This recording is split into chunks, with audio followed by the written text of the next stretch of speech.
Well, hello, everyone. My name is Richard McCarthy. We have a very short period of time together, 45 minutes, to tackle a huge question. Can cities save food diversity? I'm thrilled to have with you here an incredible team of experts. I hope to lead this discussion, which will be swift, hopefully like the book, be a great conversation starter. And I think we'll have some hopeful insights and stories to tell and get to the nitty gritty of things. I'll quickly introduce who we have here joining us today. Thomasina Tommy Miers, cook, writer, and television presenter. You're the co-founder of the Oaxaca chain of Mexican street food restaurants and are going to share insights as to what that leads to. Dora Taylor, writer, activist, food anthropologist, and chef. And feel free to wave your hands wildly so that folks can see who you are. You work on the intersection between justice and agroecology, and your work with Farmerama and the Oxford Real Farming Conference. Jannie Vestergaard, based in Copenhagen, you have a remarkable track record in assembling clusters of enterprises and innovation around food in the Nordic countries, and a fellow slow foodie. And Carolyn Steele, you're a leading thinker on food and cities, author of the award-winning Hungry City and Sitopia, How Food Can Save the World. I hope you can talk us down from the tops of the skyscrapers and guide us from maybe dystopia to Sitopia. And indeed, today, 56% of the world population lives in cities. And this trend is expected to continue, if not accelerate, especially if the prospects remain so dim for life in rural areas. By 2050, nearly 7 of 10 people will live in a city. And by city, of course, we're increasingly talking about the megacity, rapidly urbanizing settlements of 10 million, 20 million people. Think of Dhaka, Bangladesh, or Accra in Ghana. And unfortunately, the logic goes like this. To feed these densely populated megacities, we need highly intensive, efficient monocrops. That's how we feed the planet, as they say. But by planet, we mean feed the cities. And this is our future. If we accept this tyranny of gigantism. However, we also know that cities have this other side, this underbelly, civic life, countervailing tendencies that I think are represented here, that can hopefully set us in a different direction, especially if we can leverage that population center, the consumers, the gardeners, the beekeepers, et cetera. But before we dive in fully, let me introduce myself properly. I have to admit, many, many years ago, when I spent time at the London School of Economics, I didn't know this language of food and how to use this language as a mechanism for social change. And like many people, fell into food accidentally. But for the last 25 years, I have specifically worked on the space where urban-rural linkages are made, especially in farmers markets, but other mechanisms as well. I currently serve as the provisional president of a new NGO based in Rome, the World Farmers Markets Coalition, which sees civil society markets as a starting point. I sit on the board of Slow Food International, and I just co-wrote a book about Japanese urban-rural linkages called Kuni with a fellow leader in Japan. But I guess that if I were to tell my story of where I really saw the urgency, it was developing farmers markets in New Orleans, my hometown, and where the Crescent City Farmers Market after Hurricane Katrina in 2005 really served as a symbol of resistance to homogenization, a symbol of hope for rebuilding amidst crisis. And of course, we are in a period of perpetual crisis. And I think more than anything, we learned that farmers markets, as ancient as they are, their reinvention has made them very intentional platforms for learning. And I think the learning is learning about biodiversity, consumer-driven agriculture, farmers and consumers joining hands and bringing in varieties of products that were otherwise unknown to urban dwellers. The development of veggie prescription and incentive programs the FMNP program in the US that incentivizes vulnerable people to purchase fresh fruits and vegetables. The idea of using markets as a place for composting of products that lure out even the most reluctant consumer on a Saturday morning so they can do their composting. And as well as what we found after the pandemic, that during the pandemic, markets were very fragile because of their nature of gathering. But by branding them as essential services and agile, nimble entities, they really strengthened. And I think it's in this moment that we've developed this World Farmers Markets Coalition. But it is just the beginning. And some of those next steps that we see have grown out of the markets has been the work in New York City with the green markets. They've developed incredible grain and bean diversification programs that are now inspiring and leading to the mayor of New York launching not just Meatless Monday, but Plant-Powered Fridays. And this provides an incredible opportunity for procurement and for the elevation of beans and grains for humans, not just as inputs for dairy and cattle. And so we do see that things are moving. The cities are vibrant mitigators with the risk for change, but it doesn't just happen. It happens because it's forced, it's pushed, there's leadership, there's vision, and there's opportunity. And what I'd love to turn to you all on is where do you see the opportunity? What things do you see as promising, as maybe not going to scale, which is the kind of default response from the city, but maybe the critical mass that can lead to something that is pivotal. And I guess if I can start with you, Tommy, this whole question about public procurement, it sounds so interesting and compelling. And we also know that once you start to dig in, it's also so complicated because public agencies ministries are not keen to change. It's hard to change, but there is such a drive of so many promising examples of it popping up around the planet. I'd love to hear your thoughts as a chef, as someone who knows what the power of purchasing means. What can that look like at the municipal level? Yes, well, I think it's really fascinating because we've got ourselves into a situation where the common kind of prescriptive truth that we're told is that we can't afford better food, that it's impossible to feed the general population, low incomes, high incomes, better food. It's just too expensive. And yet, I helped Henry Dimbleby and Nicole Pisani set up a charity called Chefs in Schools, which we set up 4.5 years ago. I've been a trustee ever since. And we have seen, we've been in almost 100 schools in our 4 years. We plan to be in another 350 directly in the next 4 years, but also have created amazing training programs so we can reach another 1,000. We have seen how the cost of great food is actually less than the cost of the food, the ultra-processed food that people are being fed in hospitals, schools, social care, and prisons. So this kind of truth, which I would actually say is a propaganda, put by politicians and big business to say we can't do it. We've absolutely proven in Chefs in Schools that you can do it. And the way we've done it actually mimics lots of things that are happening around Europe that I've seen. So for instance, in Denmark, they had really dirty waterways, and Jannie will know a bit about this, and they set up a mission to prescribe that 30% of publicly procured foods had to be organic.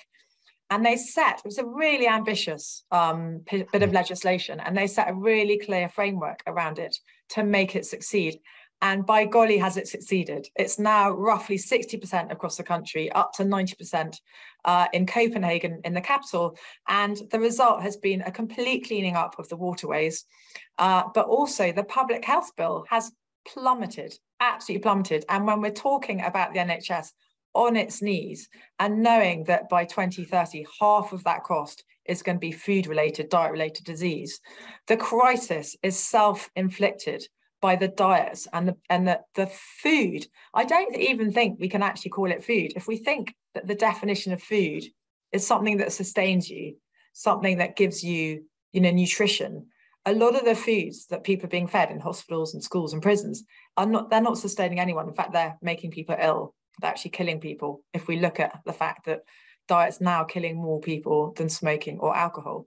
So at Chefs in Schools, we've shown that you can do it at a lesser cost. In Denmark, they proved that they could do it at less cost. The actual food cost was less. And they did that by clear labeling of food, but also by training the cooks. And that's the premise of Chefs in Schools. We put trained chefs into school kitchens and they completely turn around the food. And the kids love it because they're eating delicious food that makes them feel great. They can concentrate. They don't fall asleep in the classroom after lunch with that kind of sugar plummet. And this is being shown, it's happening all around the place. In France, they've got the BBC system of really clear labeling in supermarkets, which is brilliant, which shows better food. And even in places like Poland with the milk bars, which are essentially like social canteens, which kind of weren't a kind of throwback from the communist era. But, you go and anyone off the street can go and feed really, really good food. So across the board, and even in the UK, we're showing that it's completely possible. There just needs to be the political will. And when you think that if you just put some really clear legislation, I mean, I'm campaigning this year, 30% of all publicly procured foods should be regenerative. Work out what regenerative is. For me, it's like no fungicides, no pesticides, no herbicides, because we know that's killing all our biodiversity, all our insects, and our soil, which is critical for the future of mankind. Let's put that in place and let's save the NHS. Let's feed people better. Let's make people feel better. And let's level up, because how can we level up when kids are being fed rubbish in school or not even being fed at all? Look, we've read so much in the past 6 months about how so many kids on universal credits don't even apply for free school meals or qualify. So I think through my absolute personal experience and even as a chef and a co-founder of a business, it's all about this piece of public procurement. And if you can create a system where you can link up schools and hospitals with, a database of great producers, farmers, people who are making great food, it's perfectly possible. That's fantastic. I have one quick question. Yeah. Do they go through the traditional channels, the distribution channels, the food into the schools? No, absolutely not, because the traditional channels at the moment are set up for failure. So they are, often in bed with big producers, and that it's a murky area where people are paid to promote. If you're a cook in a prison or cook in a hospital, or even in a school, there's special offers on certain items, and there are all sorts of ways that people get paid to promote certain ingredients. And these ingredients are not the ones that are doing anyone good. They're lacking in fiber, they're lacking in any kind of nutrition. Right. But more interestingly, I was at one of the Chefs in Schools schools in Southwest London earlier this week on Monday. I had the most delicious food in a massive school, 1,200 kids, primary and secondary. And the kids are eating the most delicious, totally incredible food. There's a salad bar. The kids are so engaged, freshly baked bread. And the chefs there do subscribe to some of the big contract caterers for things like ketchup, which they do as some breakfasts. They allow kind of ketchup through, although mainly they make their own. But anyway, and they were saying that they like to keep an eye on the costs of some of the kind of frozen chicken nuggets or the kind of processed food that comes in a bag. All you have to do is open it. And they said the cost of those foods has kind of doubled and tripled. And those are the processed foods that we're relying on to feed. And the cost of those foods have gone up way more than the raw ingredients. So if you can shift the cost of buying this food that's basically doing no one good and funnel it into the chef's wages, make people feel happy, pay them a proper wage, they become part of the school, they're actually the school heroes. And, the kids start to know their names, they're engaged in the food, they actually taught how to cook. And then you bring up whole new generations of people who know how to cook with simple, affordable ingredients, who now know how to cook delicious food, who engage with it and get the pleasure from it. Like, where did we lose the fact that also food's about pleasure? It's about sharing. We're human beings. We love to sit around tables together. Yeah, no, I mean, very much what you describe is the dignity of the kids in the schools deserve that lunch be, as Alice Waters would like to see it, with the school-supported agriculture as an academic subject, but also the way in which the food is prepared and served makes it part of their social, so soft skills that you develop as human beings around the table. And that does speak to, and I see several questions coming in on issues you've touched basis on, the real costs of food, the externalities, certainly as it impacts the crisis in the NHS that with chronic diseases, but then also this interesting challenge of, we make a breakthrough in the schools and on the supply side, and then there's work like that you do, Dora, that is looking at those multiple points of entry that begin to build consumers as protagonists, who begin to build and own their future, whether it's providing some of the softer sides of the city, like fruit orchards and allotment gardens. And then something that I think you've been involved with, which is the development of the Black farmers markets. And that really interests me because of this whole question of access and the fact that we should all be protagonists in this, and that food, just like the biological diversity, it should also reflect the cultural diversity, and can it be a bridge, and versus this sort of bonding clubbiness, this tribalism that unfortunately infects our politics. But food has a way of working across those boundaries, and I'm curious what thoughts you have on that. Yeah, thank you. It's interesting to hear you bring up the Black Farmers Market.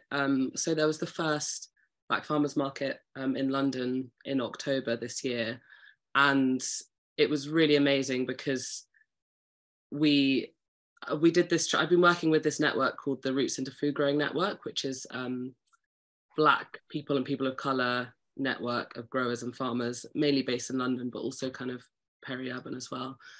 And we'd done this trip a couple of days before. We try and do network building and connecting up urban growers with rural growers.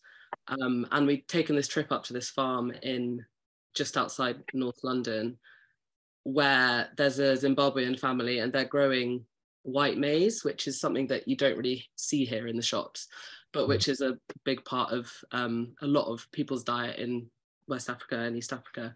And they, I think it's probably a decade ago now, just decided to start growing it in their garden in Tottenham, and discovered that it grew really well.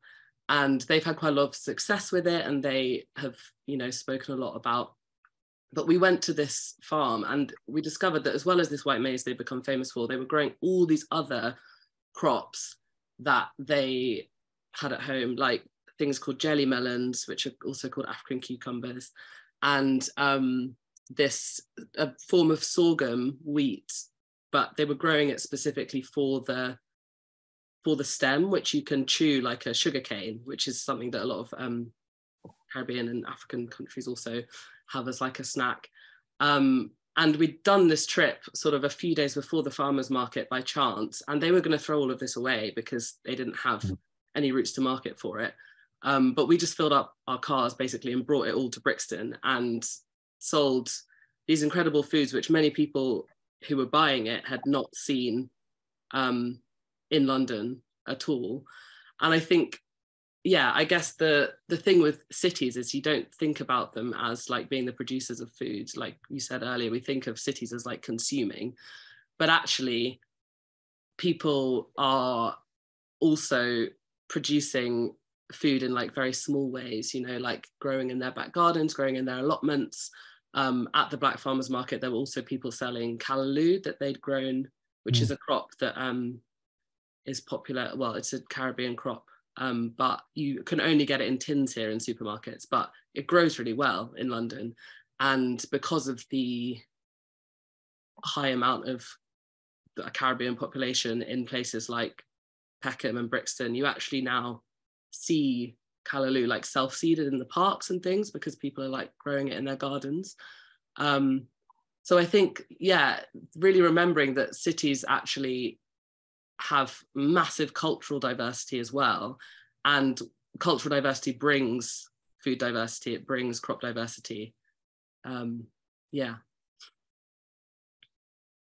And do you see enough support for helping some of the small growers in the city to begin to propagate larger volume, or to link to more entrepreneurial opportunities?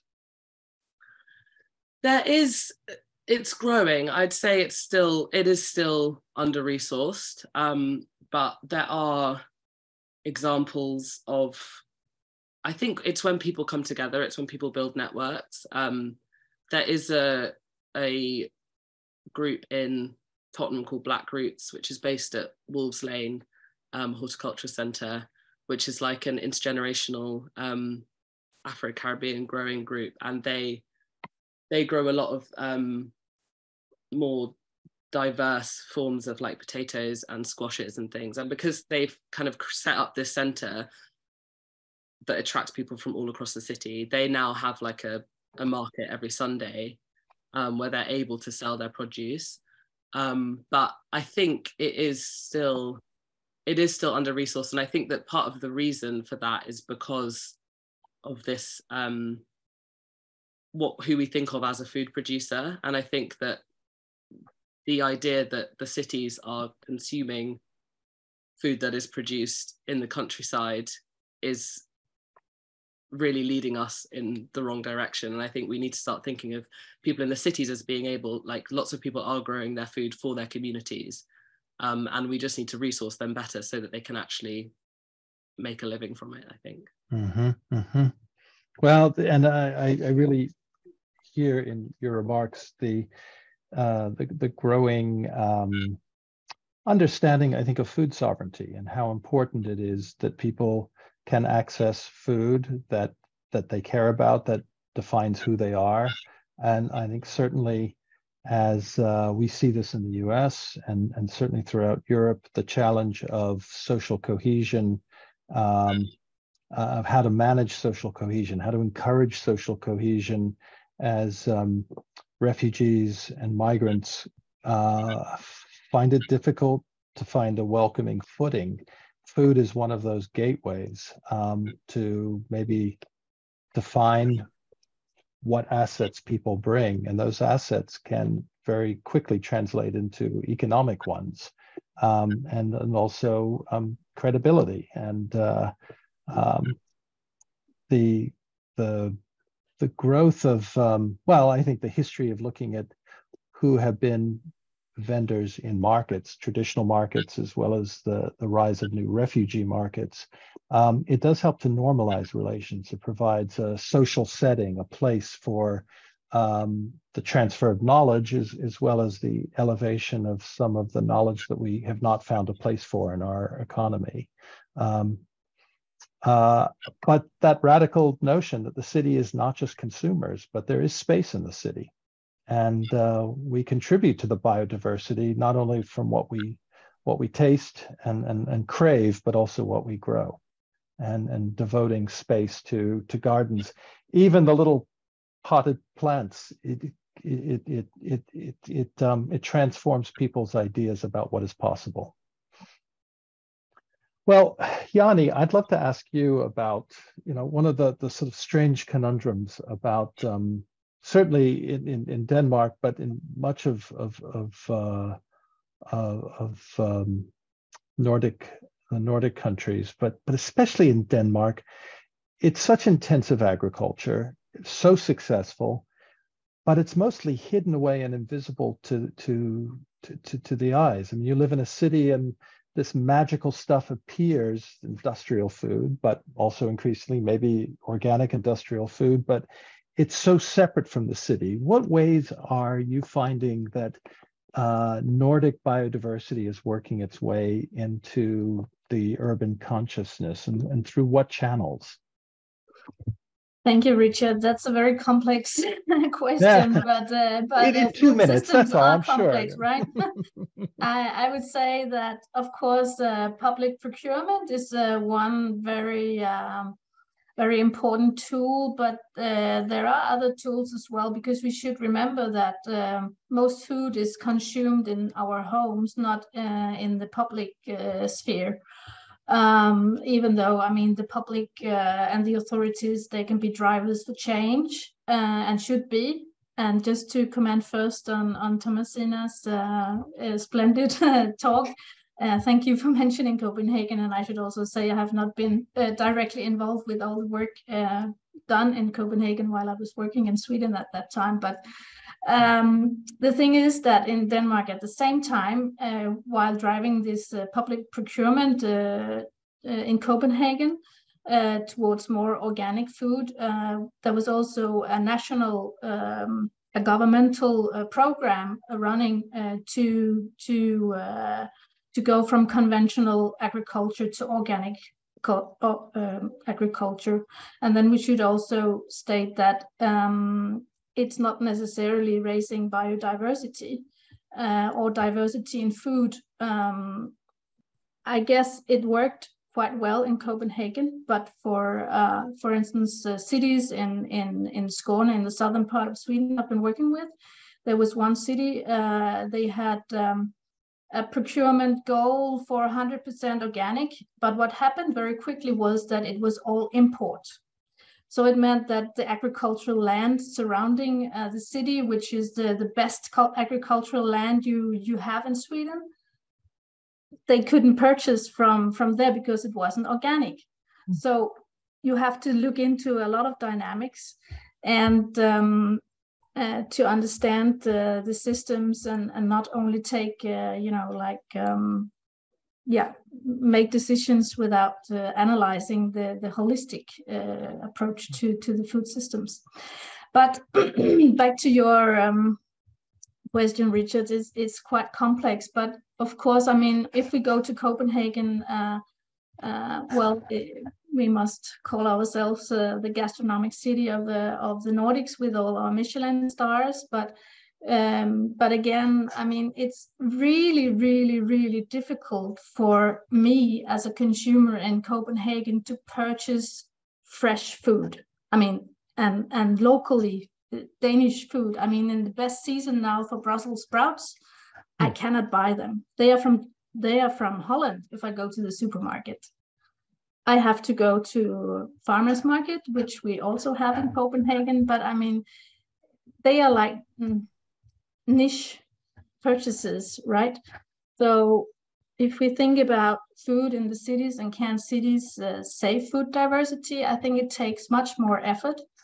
And I believe that even though we were talking about food as a connector, connecting people, but people are basically disconnected from their food. So they don't know much about their food, not even in Copenhagen, even though we consider ourselves as the gastronomic city of the gastronomic city. But I think we have to connect people to the food, and we have both as citizens, but also the public and the authorities, they have roles. And of course, the retailers also must be aware of the lack of diversity and be responsible. But I think what we see in Copenhagen is quite special, I think, when it comes to the Nordic countries. We now see community gardens coming up all over the place, but it also means that the authorities, they have provided these or made it easier for citizens to have citizens initiatives, which are also, I mean, we can always talk about food policies coming top down and citizen initiatives from down under. And I think,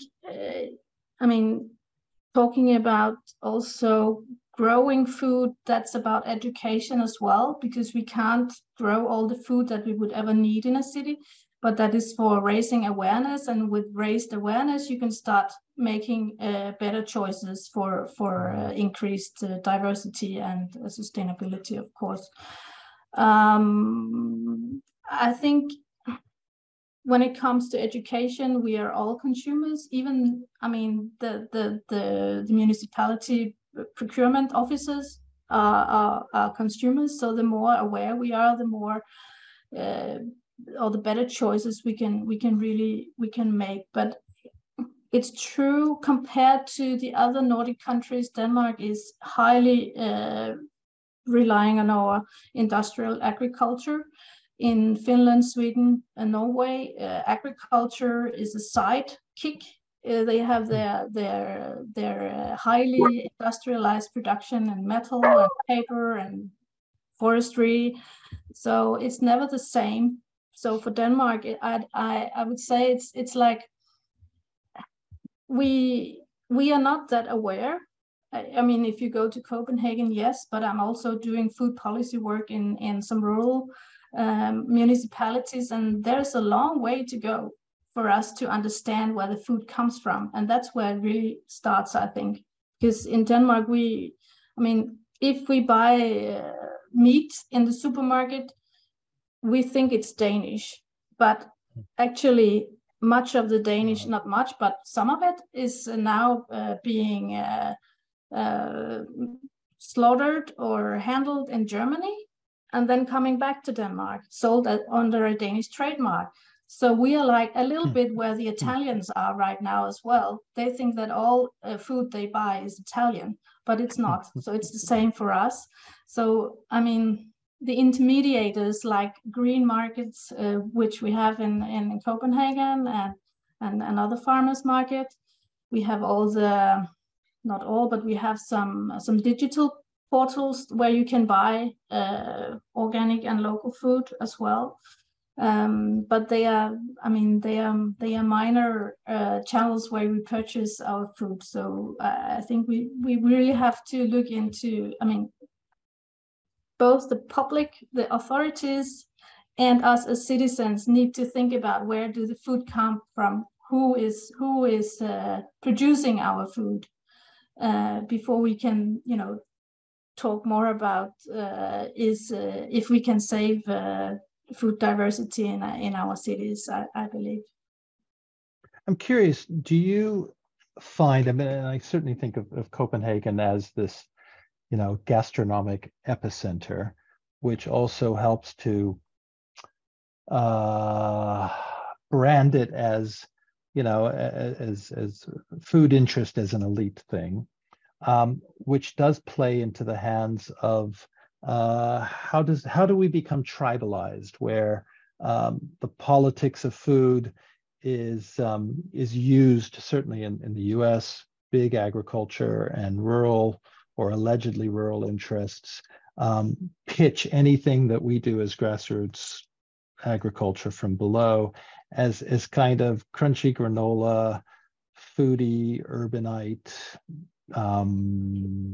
lefty work. And which surprises me in so many ways, because what drove me specifically was the wormhole in that universe between urban and rural. Are you finding that you're gaining some currency across the political spectrum? Well, my experience is, in this case, is most from Sweden, and in Sweden there is a national food policy which has come from the top, but it has also from the beginning been like a dogma that food is a non-political or non-party political party interest. It should be of all politicians' interest. And they have kind of succeeded with that because they have their food policy. In Denmark, it's not at all like that. It's so, you have those two poles that either it should be only Danish and we should keep all the traditions and never look to what's going on outside. And on the other hand, you have those wanting to promote and innovate and try to make a better living for all of us, because as somebody also said in another talk today, that it's about the local livelihood. food is about local livelihood, so, and local communities and local economy, and that's when it all is thriving. But we have a long way to go, I think. But of course there are small bubbles here and there, and I think it all starts with the connection to the food.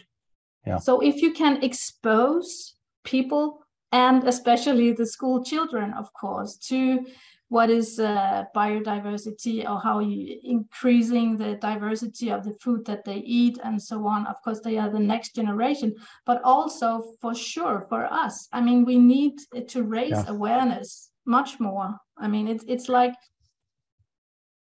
well, I would love to say that we have all the solutions in Copenhagen. I'm afraid we don't. We have all the tools. That's a really good, we have the tools. I think, a point. We have the tools. And we have, you know, like in Sweden and Finland, they have food policies, and the goals are not necessarily food diversity, but that's the result, right? And when you can switch that to not only to be a top-down issue, but also a bottoms-up, with the NGOs and citizens, you know, taking action, like establishing or like establishing community gardens or food festivals. I mean, we need to celebrate food, and expose people to food. And then in the long term, it will be affordable to everyone, because the exposure to the food will increase the awareness. So that place where it meets, I'm wondering if Carolyn, I mean, this is really where the cities as a center of policy innovation and experimentation is this where we lay our roots. Because I find when I interact at the national levels of ministries of agriculture, they look past all of the complexities and innovation and voice of designing policy around where we eat and live.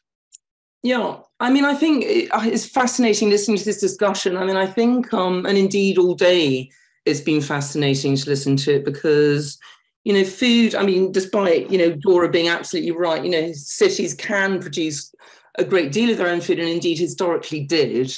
Of course, what urban civilization is based on is this relationship between the city and the countryside. And this goes back 5,000 years. And so many things stem from this. And, you know, before our discussion, you know, the kinds of things I was writing down is, you know, it's not just about the city, it's about the relationship between the city and the countryside.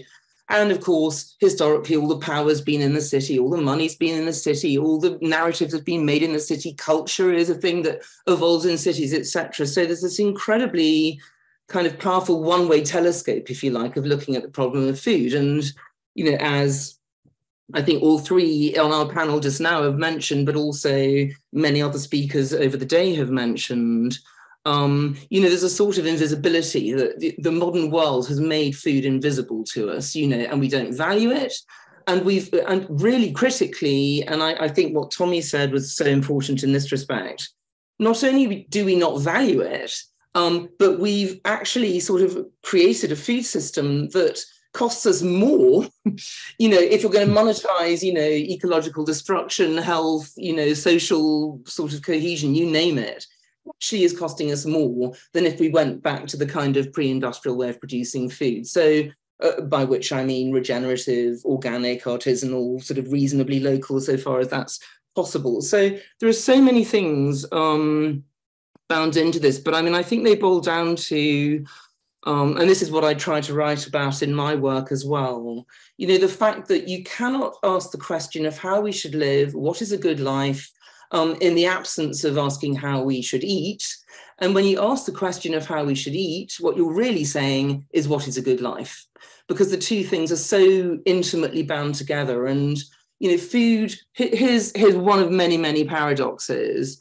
Food is unambiguously the most valuable thing in our lives that we have to produce. You know, if you don't eat for a few days, you drop dead. I mean, what could be more valuable than that? And yet we've created our entire vision of a good life predicated on the existence of something called cheap food, which doesn't exist. And this has come up, as I say, in other sessions today, and Tommy put it beautifully earlier on as well. So, we've got this really sort of weird moment now where it's very obvious we can't go on like this because we're not going to make it to the end of the century. Politicians about 200 years ago waved goodbye to control of food because when the industrial when it became possible to produce food industrially, and this sort of came along with the railways and the sort of massive increases in scales, and obviously farming with chemicals and so on, politicians who previously had been responsible for feeding people kind of did this and said, thank goodness we don't have to worry about this anymore, handed over responsibility in inverted commas to the food industry, who of course, as we know, and this is of course a key point in Dan's book, amazing book, it's so brilliant we're having this conversation today. Their basic sort of premise is make profits and screw nature, and nothing else sort of comes into the equation at all. So we end up with a monocultural system where 90% of our calories come from 3 grains and all the rest of this stuff. So the problem we've got is that what we need to reverse all of this is a massive cultural shift. We have to literally take the value system upon which our current idea of a good life is predicated and do this with it. Because food is the most valuable thing in our lives, and we currently treat it as though it's sort of, just happening by magic, cheap and whatever. I mean, my argument really is that if we can somehow do this, and of course, the devil is in the detail, but if we can do this, there is no other single most powerful and important and far-reaching transformation we can make. But it's a cultural transformation we need to make. We need to value food again. We need to put it at the center of our lives again. And critically, we've got to get our politicians to take responsibility for food again, because none of this is going to happen from just grassroots, even though just grassroots is really, really important. And of course, is where the political will ultimately come. So we're at this kind of tipping point, I think, in terms of what we value. I think it's brilliant that, there've been so many inspiring speakers today talking about the joy of food, the pleasure of food, the connection we feel through food, the diversity of food, inclusiveness, as Dora mentioned, all of that. We want all of that, not only in food, of course, but in all of our lives. But food is the conduit, food is the connector through which all of the rest of it can happen, and without which none of it can happen. So that's where we are. And it's got to be more political, but it's got to come from us, and it's got to come from a recognition that in a shrinking world with limited resources, climate change and all the rest of it, this is the only way. It's not some nice to have, it's the only way. And we've just got to, get up there and be political about it. But also, as I say, make the point that this is a better life we could be leading if we really valued food and put it at the center of everything. Joy and justice. Joy and justice. Love it. Yeah. Yeah. Well, Carolyn, thank you for helping us land and climb down from the top of the skyscrapers. I was feeling a little uneasy up there. We are grounded. I think the work that everyone is doing matters, and we shouldn't apologize for its scale. We shouldn't apologize for its lack of reach. These are the foundational days where we help to recalibrate the social contract, and it is around a joyous and urgent love for the taste and the people who produce it. Well, I think we're done. We're cooked. Thank you all for speaking with such passion and clarity. I can't get over how filled the chat is with some amazing insights and remarks, and community fridges. I love seeing that reference. The ideas keep on coming, and we've got to continue to be a fountain of ideas. The future needs it. Yeah. And now that the book is available in paper book, you can give it to your best friends. So go Dan, go everyone, go food diversity day. Carolyn's excellent book, Sitopia, also. Yes. Crucial reading. Oh, darling. Text in the place. Reread all books. Thanks, everyone.